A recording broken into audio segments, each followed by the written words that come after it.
कौन सा नहीं आता है बैठो अब ये कल को शाम को नहीं आता है शाम के सर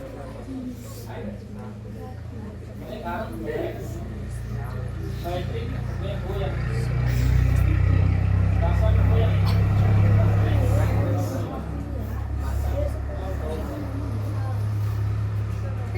रास्ता में जाते समय बात कर रहा है पूरी नहीं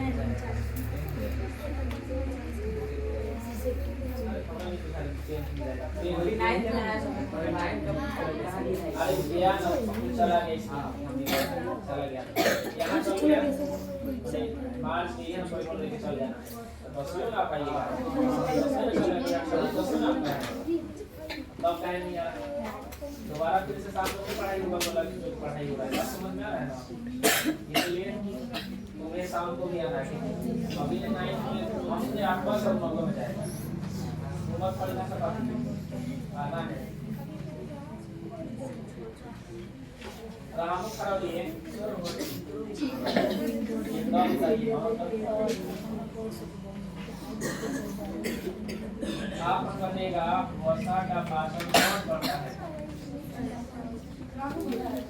कौन करता है सभी कार्बोहाइड्रेट और प्रोटीन का पाचन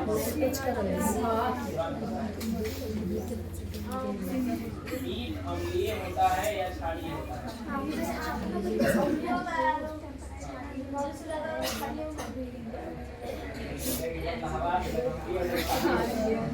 मीठ क्षारीय ही होता है अम्लीय नहीं होता है अगला बताओ आमाशय में कौन सा एंजाइम पाया जाता है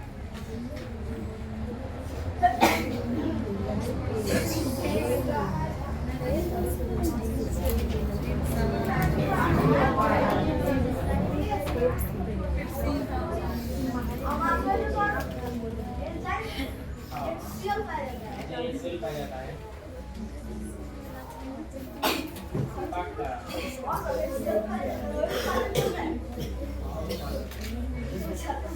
लाल में कौन सा एंजाइम पाया जाता है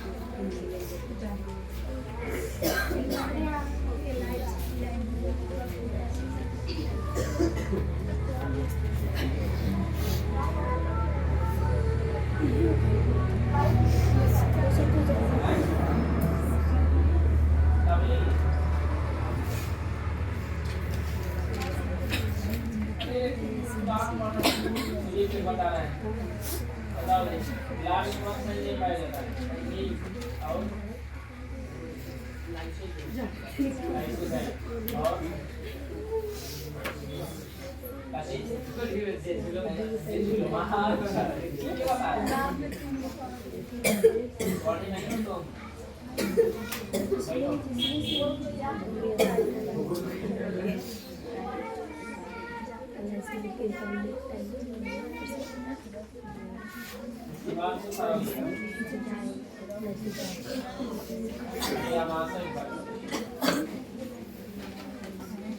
आमाशय के बारे में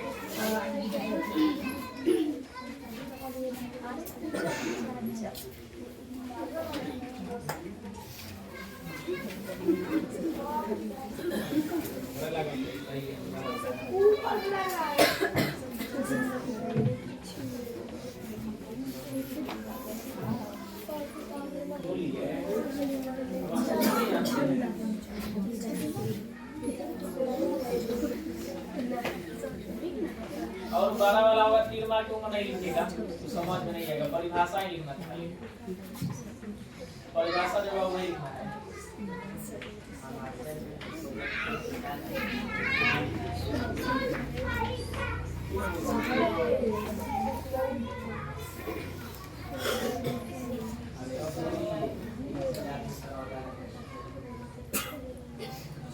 कुमार कॉल तुम्हारा ऑनलाइन टेस्ट होगा, ठीक है।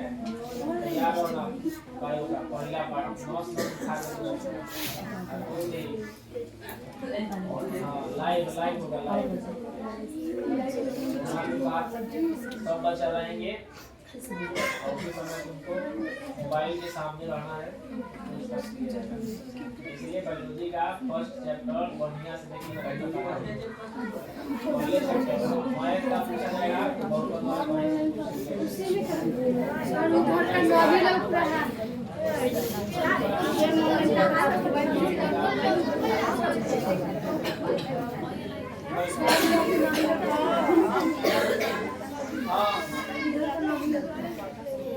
पास वाला में से देख लो टाइम। हाँ पहले पढ़ लेना, टाइम तो शाम को बता देंगे।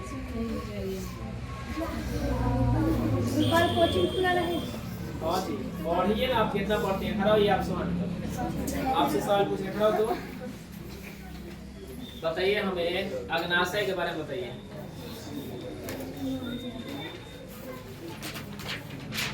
अग्नाशय के बारे में बताइए। आप नहीं याद है तो क्या पढ़ाएंगे हम।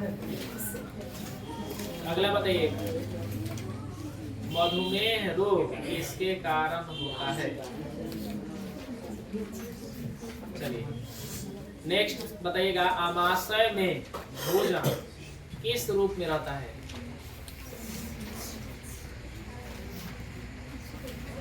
क्षारीय रहता है।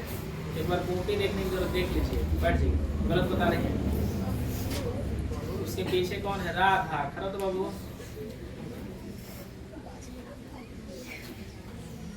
आप हमें बताइएगा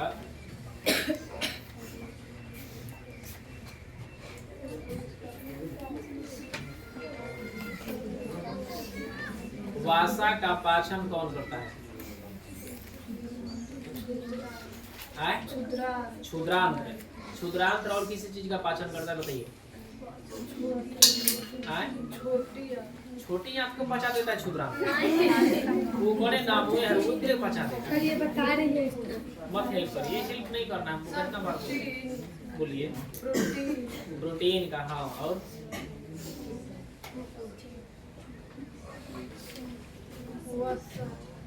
वसा। ये बताइए छोटी आंत में वसा का पाचन कौन करता है। क्षुद्रांत्र में वसा का पाचन कौन करता है। नंदनी कुमारी आप बताओ बाबू, छोटी आंत में वसा का पाचन कौन करता है। दोनों परिभाषा हो गई ना, और को परिभाषा है क्या, अपने परिभाषा हो गई। कौन है बोलो तो कुछ ना परिभाषा नहीं है, छोड़ दीजिए। ले जा कॉपी लिख लो जल्दी। अरे कल ही वाला सवाल है, शायद कल ही तो बताए थे। आई एकरा पहले हम बताए हैं,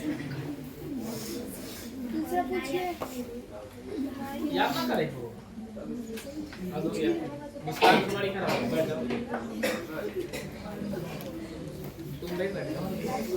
अग्नाशय में कौन सा हार्मोन बनता है। अग्नाशय में कौन सा हार्मोन बनता है। अपना हाजिरी बना लिया सब, इधर ट्रांसफर कर दिए, उधर कर दिए पीछे। अपना नाम देख के उसमें एंट्री करिए, आगे पीछे बनाते जाइए, फिर सुधार देना है।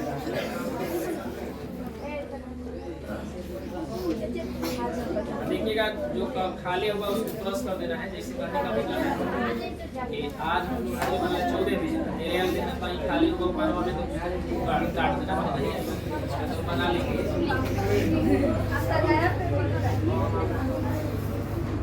अगला बताइए आप पोषण किसे कहते हैं ना, बताइएगा, बैठिए बताइएगा। पोषण किसे कहते हैं।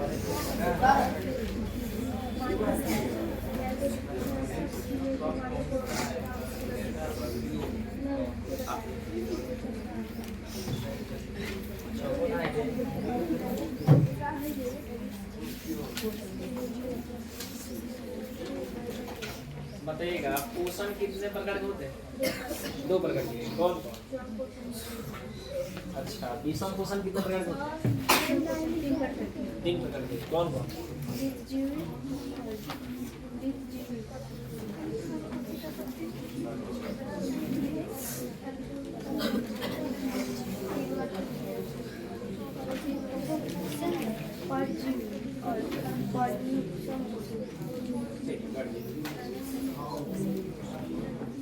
सुनिएगा लोग, श्वसन का परिभाषा हम जो बोले थे वही है, थोड़ा सा परिभाषित लिखा गया है। जैसे हम बोले थे ना, ऑक्सीजन लेते हैं, कोशिकाओं के पास जाता है, ऊर्जा बनाता है, कार्बन डाइऑक्साइड जल बनाता है। देखो वही बात लिखा है, बोर्ड पे देखा ना। मनुष्य में श्वसन प्रक्रिया को समझाना है तो श्वसन एक विशेष प्रकार का जैव प्रक्रम है जिसमें बाहर से ऑक्सीजन, यानी ऑक्सीजन हम लोग बाहर से लेते हैं, बाहर लिखिए चाइना लिखिए, हम बोले नहीं कि ऑक्सीजन लेते हैं। ऑक्सीजन शरीर के कोशिकाओं तक पहुंचता है, इसका उपयोग कोशिका ईंधन के रूप में होता है। कोशिका ईंधन के रूप में, कोशिका ईंधन के रूप में, कोशिका ईंधन का मतलब हुआ कोशिका अपना उसको खाना बनाता है ऑक्सीजन को लेकर के, है ना, और ग्लूकोज से मिला के बनाता है। इस अभिक्रिया में उत्पादन के रूप में CO2, उत्पाद के रूप में, उत्पाद होगा जी, उत्पादन में नहीं लिखेगा, उत्पाद इधर 9 काट दीजिए। उत्पाद के रूप में CO2 तथा जल का निर्माण होता है। किसका निर्माण होता है? जल का निर्माण होता है। CO2 शरीर से बाहर निकलता है और यही ग्लूकोज का सूत्र है, ठीक है ना, ग्लूकोज का सूत्र है। ऑक्सीजन मिला है, ये क्या बना है बताइए? कार्बन डाइऑक्साइड प्लस क्या बना है? जल। क्या बना है? जल। यानी यही चीज ग्लूकोज, ये कोशिका ईंधन है, यही कोशिका ईंधन है। कोई पूछेगा कोशिका ईंधन का नाम बताइए तो क्या बताएंगे? ग्लूकोज है। ग्लूकोज और ऑक्सीजन का निर्माण ही कोशिका ईंधन बनता है, ठीक। और उसके बाद कौन क्या गैस बनेगा? CO2 और जल और ऊर्जा मिलता है। ऊर्जा आप लोग एक पहले वाला समीकरण में लिखे थे, कितना किलो कैलोरी ऊर्जा मिलता है जूल आपको। जस्ट एक ऊपर वाला में समीकरण आप लिखे हैं, देखिए 673 किलो जूल कैलोरी ऊष्मा आपको मिलता है, इतना ऊर्जा मिलता है। जैसे सोलर से ऊर्जा मिलता है, सोलर माने समझ रहे हैं ना, सोलर प्लेट, चाहे सौर से ऊर्जा, सूरज से ऊर्जा मिलता है। तो ऊर्जा हमें किससे मिलता है? ग्लूकोज से। किससे? ग्लूकोज से। ऑक्सीकरण होता है तबे जाके आपको ऊर्जा मिलता है। आप लोग लिखे थे क्षुद्रांत्र में ये बात आप लिखे थे कि जो विलाई होता है, जो अंगुली नुमा आकार होता है जिसे दीर्घरोम बोलते हैं, वही दीर्घरोम छोटी आंत में दीर्घरोम होता है, वही छोटी आंत चूसता है, वही ब्लड बनाता है। अब ब्लड बनाने के कारण ही हम चल पाते हैं, घूम पाते हैं, आपसे बात कर रहे हैं, या हंस रहे हैं, या फिर गा रहे हैं, या फिर यहाँ आ रहे हैं, जा रहे हैं, सारा वही कमाल है। यानी ब्लड बनता है उससे। क्या बनता है? वही ब्लड हमें ऊर्जा को प्रोवाइड करता है। अब यह ऊर्जा जो है हमें किस रूप में मिलता है ये भी देखना है। ये जो हमें ऊर्जा देता है ATP के रूप में देता है। किसके रूप में? ATP के रूप में। ATP के रूप में मिलता है। तो यही ATP आपको समझना है। ATP क्या है? पहले बनता है ADP, उसके बाद बनता है ATP। सुनिए, पहले बनता है बाबू मेरे ADP, उसके बाद बनता है ATP बनता है। तो पेपर में बार बार पूछता है कि ऊर्जा किस रूप में संचित होता है? ATP के रूप में नहीं बताइएगा, बताइएगा तो ATP। हालांकि इसमें फॉस्फेट के 2 अणु मिले होते हैं, इसमें फॉस्फेट के 3 अणु मिलते हैं।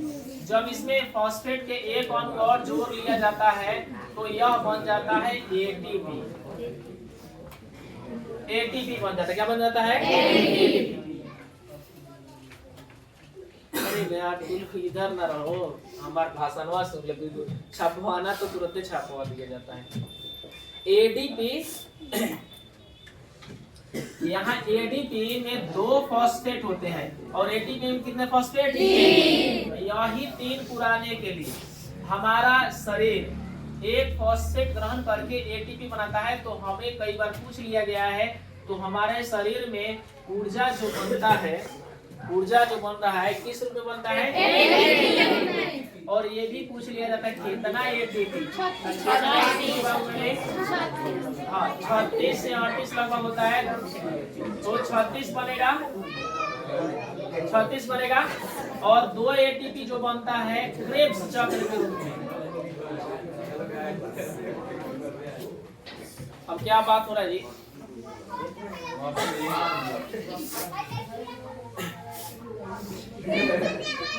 देखिए एटीपी कितना? एटीपी 36 और 2 जो होता है क्रेब्स चक्र के दौरान बनता है, इसलिए 36 से 38। तो ज्यादा मात्रा में 36 ही आपको ध्यान में रखना होता है कि एटीपी कितना बनते हैं? 36 और 2 एटीपी क्रेब्स चक्र बनाता है, इसीलिए 36 और 2 38 होता है। अब क्रेब्स चक्र क्या है?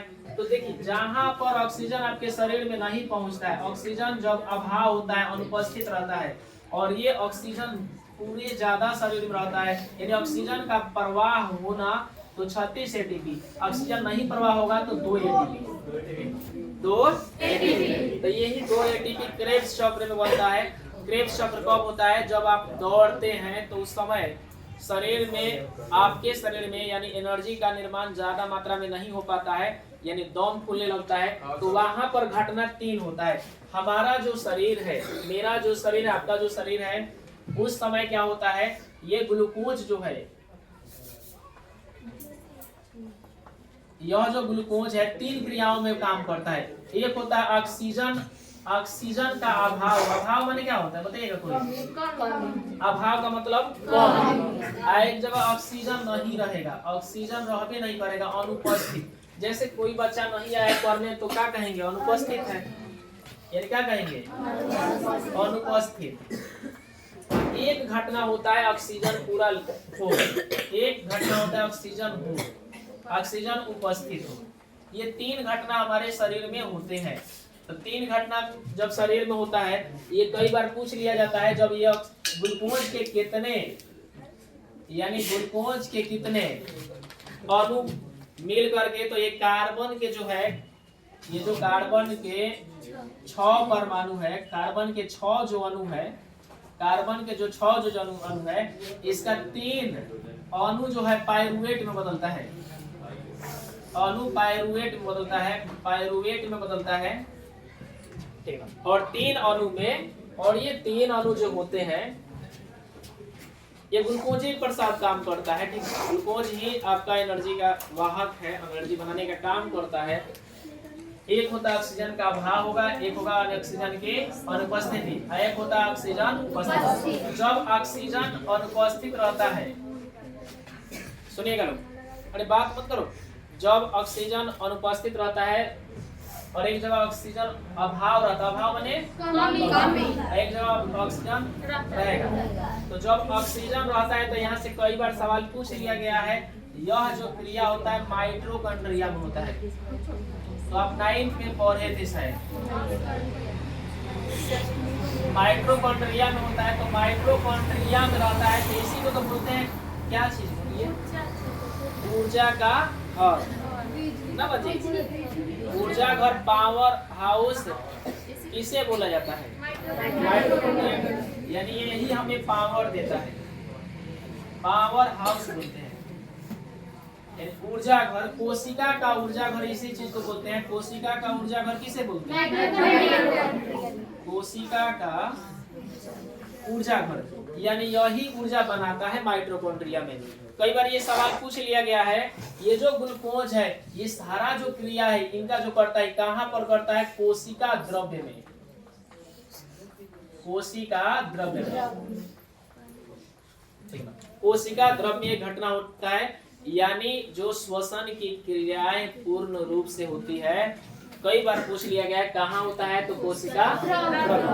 और कोशिका द्रव्य में 3 घटना घटते हैं। ये पाइरुवेट, कितना पाइरुवेट जी? 3। और 3 अणु पाइरुवेट ये टूटते हैं। एक ऑक्सीजन का अभाव होता है, यही टूटा है। एक ऑक्सीजन का अभाव होता है, एक ऑक्सीजन की अनुपस्थिति होता है, एक ऑक्सीजन का उपस्थिति। जब ऑक्सीजन की उपस्थित होता है इसका मतलब वो जो क्रिया होता है कहाँ होता है? माइटोकॉन्ड्रिया में। कहाँ होता है? माइटोकॉन्ड्रिया में। और जब माइटोकॉन्ड्रिया में उपस्थित होगा तो वहां पे ऊर्जा ही ऊर्जा बनेगा। यानी क्या बनेगा जी? जब ये क्रिया होगा तो CO2 बनेगा, जल बनेगा और क्या बनेगा? ऊर्जा बनेगा। ठीक। और जब अनुपस्थित रहेगा, और जब अनुपस्थित रहेगा यानी ऑक्सीजन नहीं रहेगा उस समय, और ये दोनों मिला करके एक बनाता है लैक्टिक अम्ल।